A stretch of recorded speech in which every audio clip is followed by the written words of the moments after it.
Hello, everyone.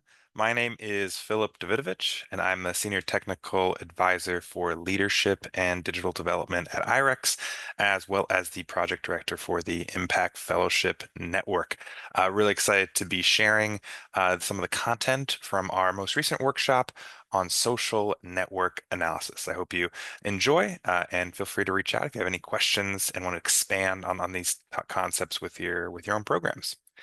What we'll be talking about today is really kind of take folks through four main points around a social network analysis. And I think it's important to frame what I'm about to share as kind of a starting point that you all can build off of, something that you can continue to explore and obviously adapt and refine to what makes sense for your own program and your needs. We'll start with the distinction between social network theory and social network analysis. Then we'll dive into some of the more technical lingo and metrics that you'll find when you explore these literature on these topic a little bit deeper. And then obviously we'll dive into the turning metrics into action. What's the point? Why would we want to have a social network analysis, and what are the end kind of improvements that these insights could inform? And then finally, some important key considerations to keep in mind as you're deciding how to implement a potential social network analysis, and most importantly, build off of it. Because I think that's the main through line we want to highlight here is it's really kind of a starting point that you can build off of for a more comprehensive understanding of your fellowship program and your fellowship, the improvement to your fellowship program in particular. So let's get started. Social network theory. So, social network theory, this is from a book aptly named Social Network Theory from the University of Southern California back in 2017. It describes social network theory as focusing on the role of social relationships in transmitting information, channeling personal or media influence, and enabling attitudinal or behavioral change. What we want to highlight here is that social network theory is a really broad umbrella that has a lot of tools and resources for you to explore. Social network analysis is often conflated as that whole umbrella, and it's really not. It's just one tool in that suite of resources. What we have on the bottom there is what we'll dig into, the social network analysis, which is the whole ecosystem, the egocentric analysis, which is the individual and the direct connections within that ecosystem. And then we have the other graphics at the bottom, concentric circle mapping, seeing where the degree of influence different relationships have for an individual or an organization. And then very other qualitative methods like interviews, focus groups, engaging creative methods of mapping out communities and stakeholders with them in person. So there's several ways to explore this theory and importantly build off one from the other. So you make sure you have a really clear understanding of your whole community and importantly your whole ecosystem. What we'll be diving in today, obviously, is social network analysis. So those are really those two graphics on the left-hand side there. And that, keep in mind, is really all about information sharing through relationships, right? So as we're talking about those metrics and stuff, really keep information as the central point of why these connections, linkages, and elements really matter between a larger scale. So let's really dive into what social network analysis looks like. So social network analysis. If you're overwhelmed by the graphics on the slide, that's okay. They're very overwhelming.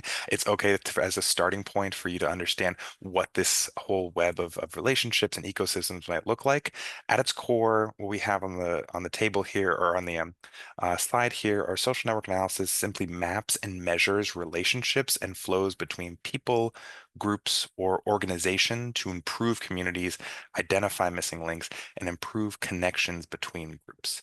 The two groups here, the top graphic is what we call sociocentric analysis. That is the whole system analysis at a time. You're really taking the entire ecosystem together and understanding who are the key influencers in those systems, who are the main kind of communities that are forming, and maybe even the bottlenecks that exist between those communities that you can really unpack and explore to improve and ultimately connect, like this was saying, improve connections between different groups.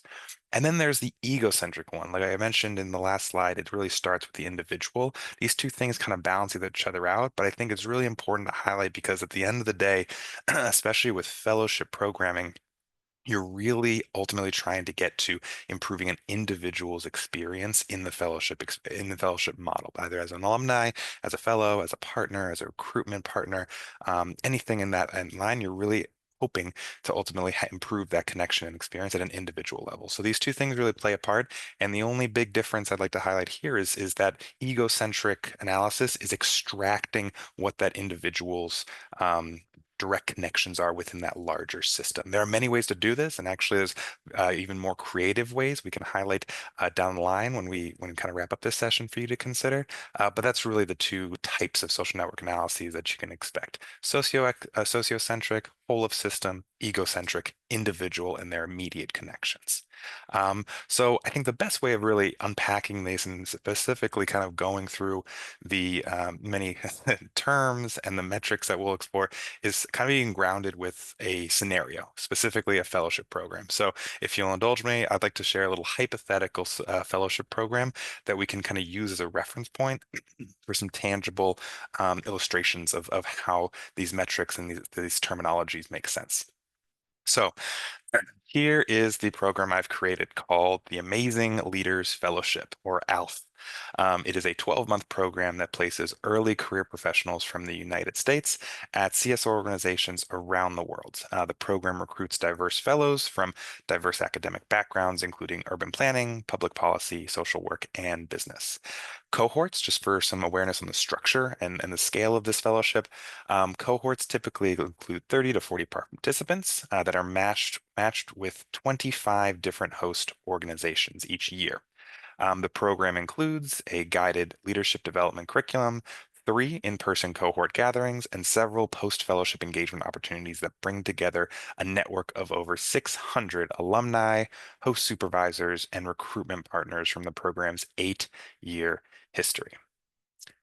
So, how does social network analysis fit into this? After 8 years, this program is really excited to understand relationship patterns and information flow within their ecosystem. So, ALF administrators conducted a social network analysis survey of current fellows, host organization supervisors, program alumni, and recruiting partners. This was a very brief survey and very open to the connections that were built. So the survey simply asked respondents to indicate members of this community they have a meaningful relationship with. And this program defined meaningful relationship with as remain in communication and value their connection. So that's kind of how they structured this. And it was a very lean and simple, straightforward survey that really just wanted to understand who is connected with who as a starting point to then unpack maybe things further down the line. So when you kind of consider what a social network analysis is, there's so many rich ways that you can make either a survey, group discussion, anything like that really really rich in the context of how those relationships might be connected and stuff. But at its very face value, SNAs kind of try and get to this core question: who is connected with who? And so let's dive into some of the lingo that you can expect. After the survey is complete, they've collected a lot of information. They're understanding each respondent and saying who they have a meaningful relationship with. And now you can start to map out those overwhelming images that I showed you in the earlier slide. So let's talk about lingo. So the following five terms reference what we'll be highlighting in the graphic on the right here. So nodes or elements. This could be a person, an organization, a community in some degrees. I think for the sake of our example, these nodes are fellows, alumni, recruitment partners, and host supervisors. They are identified as the red dots in that map there, right? Each one of those red dots is a different node or an element. In some literature, they're even described as an alter. So just as a heads up, it's another term that it means the exact same thing. It's often identified as just an alter, right? Connections. Connections are a link between two nodes. Those are the lines between each of the red circles that you see on the graph. They highlight the connections. These are respondents saying, I have a connection with XYZ, right? Another person that is in this ecosystem. Clusters. They are a group of nodes that are more connected to each other than to others. They are identified in this graphic with the circles of yellow circles that are around five in each circle. They highlight how those groups are just naturally connected to each other based on how those connections formed. So that's a group of nodes that are more connected to each other than everyone else, and that's more of an analysis breakout that you can kind of really identify. And here we have it with circles. In most other kind of literature and resources, you see it just with color coding, ways that they can really pop based on maybe thematic similarities. Cohort year is a great example of how clusters just naturally form, especially you tend to just make relationships with the people you have most time with at first. So those types of instances are great reasons of how clusters can naturally form. Regionally as well, that's another great example of how clusters can kind of just naturally form when you're building out your network map. A bond or a hub is a node. So again, like an element, a red dot there at the center of a cluster. So these are identified as the green star. The red dot that has a green star around it is an example of a bond or a hub. For lack of a better term, these are called key influencers within that community. So they are very strong. They're very well connected within that cluster, and they're very identified as kind of a key influence within that cluster. Then we have something called a bridger, a node that connects different clusters. So that is highlighted by the red dot with the purple or blue circle, I'm sorry, blue star around it. That is an element that might not have a ton of connections, but where they do sit and the connections that they do have connect with a really diverse range of people, right? So that star in particular is able to branch between all three of the clusters themselves. They might actually don't even sit within any cluster, but they connect to all of them. And that is kind of another kind of term for that is kind of like a bottleneck sometimes for the information flow. So how information might get from one point to another between communities or between clusters is through them, is through that bridger. Who would transmit that information or at least make those connections. So those are kind of some of the lingo you'll come across, and just to kind of paint a picture of what a network map is made up of. It's really all about elements and connections, people and their relationships with each other, and how they end up getting placed within a really massive and overwhelming kind of ecosystem map. Now let's talk about network metrics, okay? So again, we'll take this slow, and feel free to kind of explore or pause the session if you need a moment to kind of calculate things. I love to use this slide to practice like what the numbers might look like in reality. Important thing about these several metrics, with the exception of density, each metric is identified to one element or node. So network metrics are very valuable when you drill down into the individual's association with it. So degree, out degree, in degree, each of those things will represent the individual's number. So every single element within a network gets their own distinct metric based on that calculation. Density is its own thing. We'll talk about that in a moment, and that's really the whole of network kind of whole of network metric. So degree is the total number of connections for an element. All right. So again, connections are the links between each of these nodes or circles here on the graph on the right. So when you think, for example, what is the degree of number 2 on this graph? You see that it has 4 connections connected to it, right? 4 lines that are going either to or from it. That means that it has a degree of 4. So next are out degree and in degree, and these metrics reference the direction of those connections, right? Many times you'll see network maps not have directions, right, or arrows associated with where that connection is going, and that's totally fine. That often means that the way the data was collected infers that it's mutual both directions, right? Like that can be mutual direction or at least kind of a consistent direction. That there's no one way that connection was built. But in this scenario, out degree and in degree means that the person that is giving that connection is identifying that other person as a meaningful relationship, right? So for the example of the survey, each person that they identified as a meaningful connection was giving a degree to someone else, right? So they were sending a line that was pointed at someone else as a connection. An in degree is receiving that, right? So you obviously were filling out your survey, you're popping up the network, but many, many other people maybe indicated you as a meaningful connection. And that means you have a really strong in degree. In many ways, when you're doing directional analyses, in degree can infer to individuals within an ecosystem as key influencers, really influential roles because other people are identifying them as meaningful connections that they maintain a relationship with, right? So building on number two, when you're talking about out degree, number of outgoing connections for an element. Number two has an out degree of one. They're only identifying one other person as having a meaningful connection with them, right? In degree, on the other hand, number two has three in degree. Three other elements within this map are indicating two, the number two, as a meaningful connection, right? So those are the kind of basic network metrics that you can keep in mind. Density, like I mentioned, talks about the whole of network approach. So it's talking about the ratio of connections to possible connections in the network. So again, it's just the number of connections that exist after a survey has been completed, divided by the number of connections that could exist. And the way that number is calculated is the total number of elements multiplied by the total number of elements minus one. So if I can just walk you through for a moment on that calculation at the bottom, density equals E, which is the number of connections that exist, which in this graph is 5, divided by N, which is the number of elements in the network map, which is 5, multiplied by N minus 1, which is 4. So that's 20 as the denominator, and E is 5. So 5 divided by 20, 25% is the density of this network map.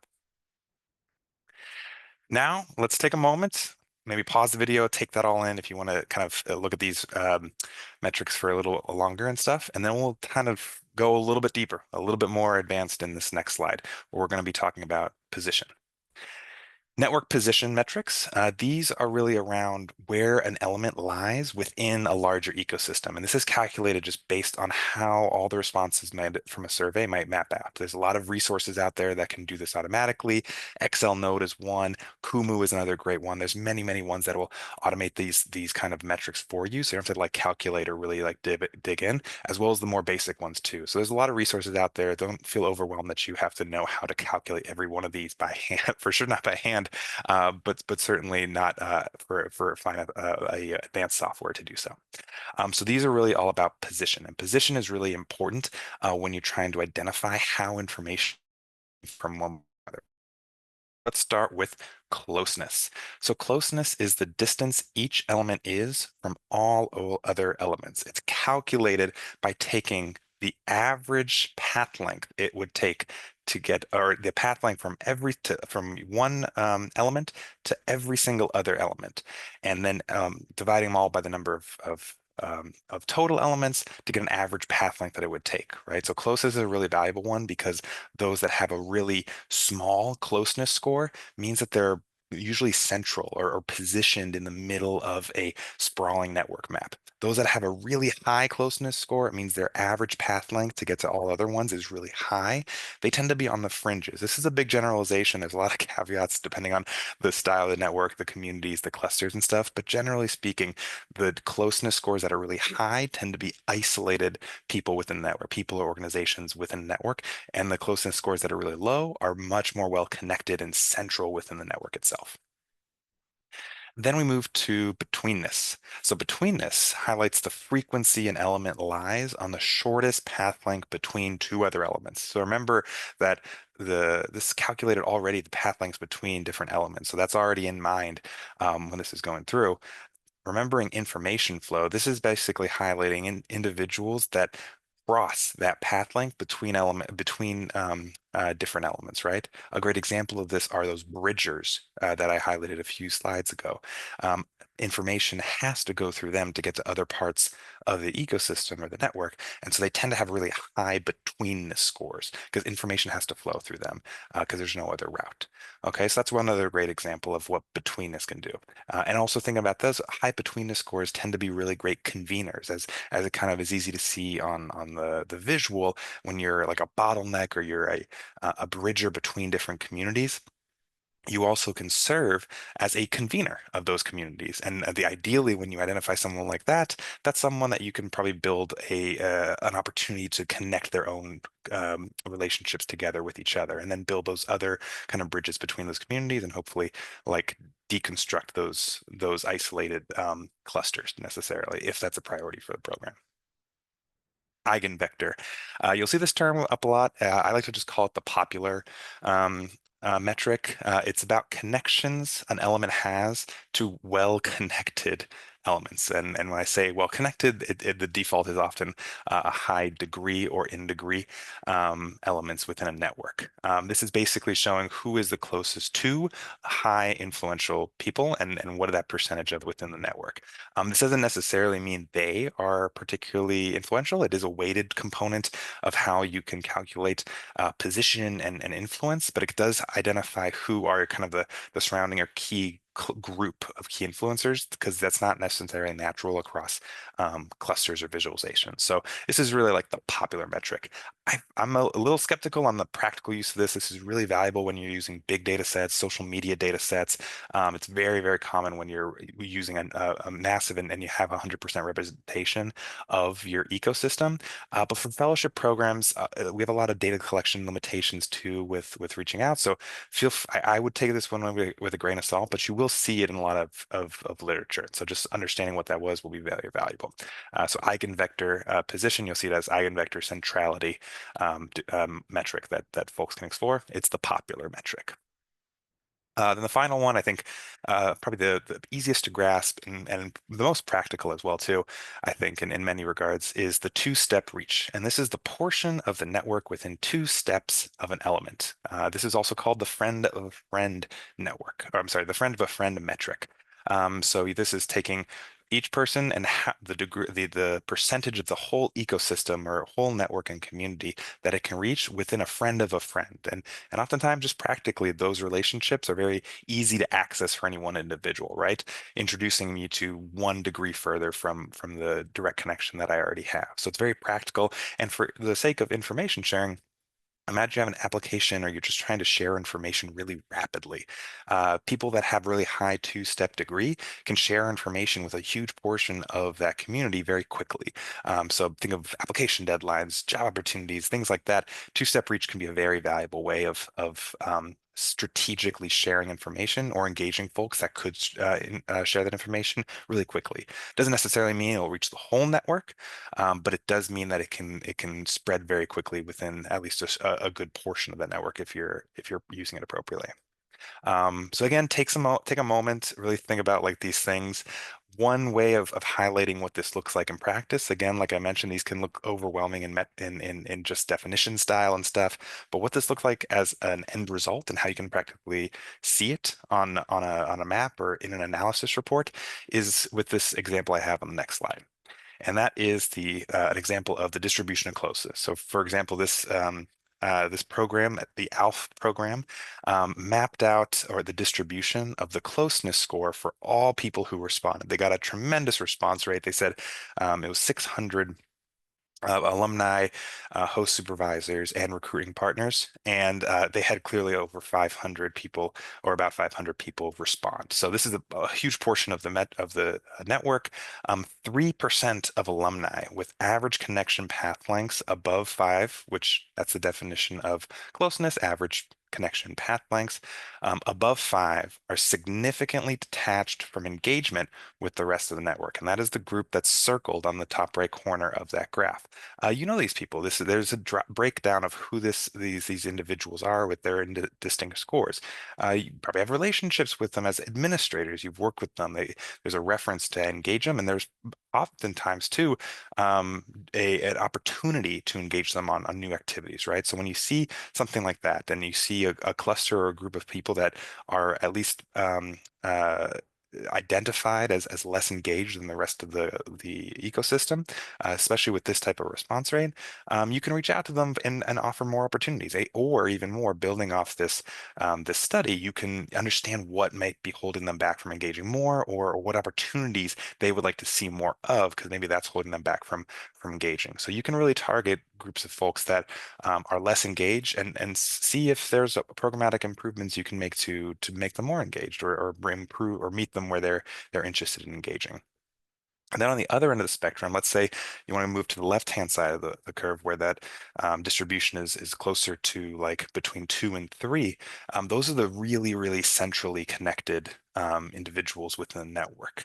You can target them for promotion, maybe opportunities or engagement, bring them into maybe sharing or even connecting the folks that are less engaged with them and having those types of opportunities be more dramatically improve their engagement or connections within the network. So understanding these distributions can be very critical. And I think one approach to making the most of them is really focusing on the extremes of both and working inward to identify how you can explore future opportunities with those groups.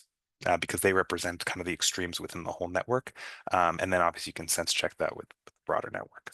So with that in mind, let's go to kind of the last point that I'd like to highlight in this discussion, which is turning metrics into action. So ideally, like obviously we shared a lot of prompt or a lot of technical details as well as terminology and stuff, but what does that look like in practice, especially for fellowship programs? So what I've done here is I've got 3 different components and examples of how you could use a basic social network analysis to inform improvements or at least activities or follow-on activities to improve program structures, right?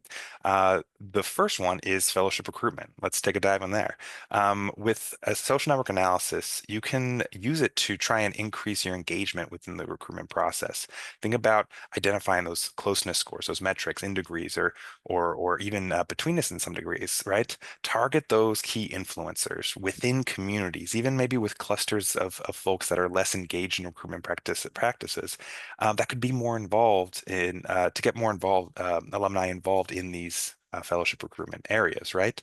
Oftentimes, fellowship recruitment is word of mouth, and your recruitment strategy is based on how effective your current alumni are spreading that awareness, especially for the top applicants within your region or your environment. And so getting more alumni involved in that recruitment process, engage, advocating for folks to apply can be a really compelling way to spread the word there and source and identify the top applicants in that process. So increase engagement, target key influencers, both in maybe communities that are less engaged or groups that are less engaged. So you can really spread that application awareness further. Host or partner management. Think of this as like retention. Many times, host partners and supervisors for sure want to stay involved with the fellowship program because of the connections they're building and the relationships that they're fostering from the alumni and potentially even other partners. So if you see hosts or host supervisors who are less connected with fellows or other partners, you can target them, reach out to them, figure out if they're experiencing any challenges, if there's any issues with availability that are holding them back from engaging in different opportunities, and really unpack if there's a risk of retention issues there, especially with host partners that you build off of each year with different cohorts. So think of that as like a retention idea. And then the third point, alumni career development, professional development, identify clusters that could serve as regional or thematic hubs to learn from each other. I think obviously I've been highlighting clusters as as kind of isolated communities that have a motivation to want to connect, and that's certainly true. But many times there can be clusters around common topic areas, and there can be groups that you can kind of invest more time into, so that the engagement within those clusters can be more effective, and the impact around those topics can be more profound. So you can also use those clusters as a meaningful way of investing more in topics that are resonating within the alumni community, right? Especially if there's groups in common thematic areas and in areas that it might not have much opportunities for improved professional development. So using an SNA to identify what those clusters might look like, who might be a part of those, or who might not be a part of those that could be interested, can be a really valuable tool.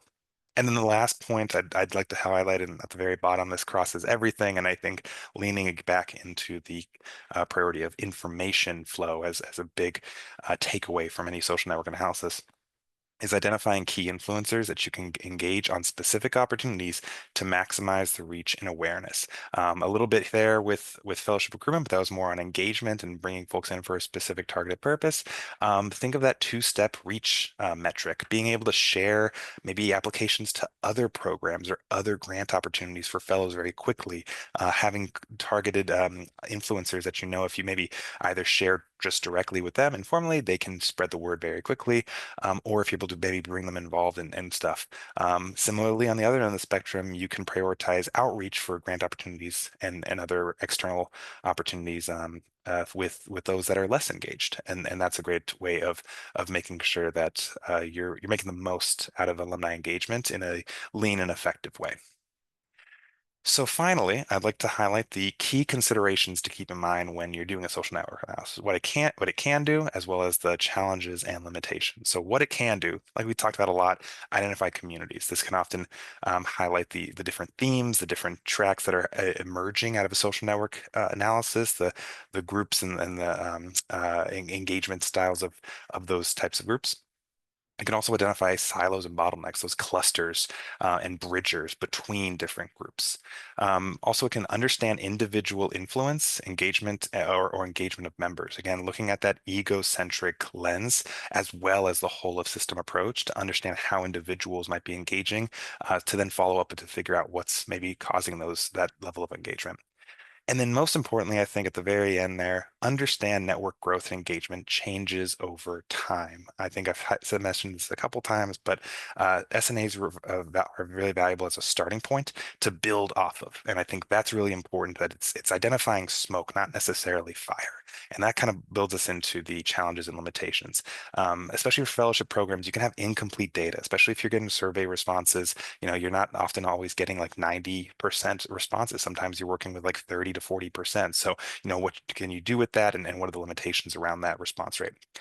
Misinterpreting or comparing metrics. A great example of this is the density metric that I highlighted.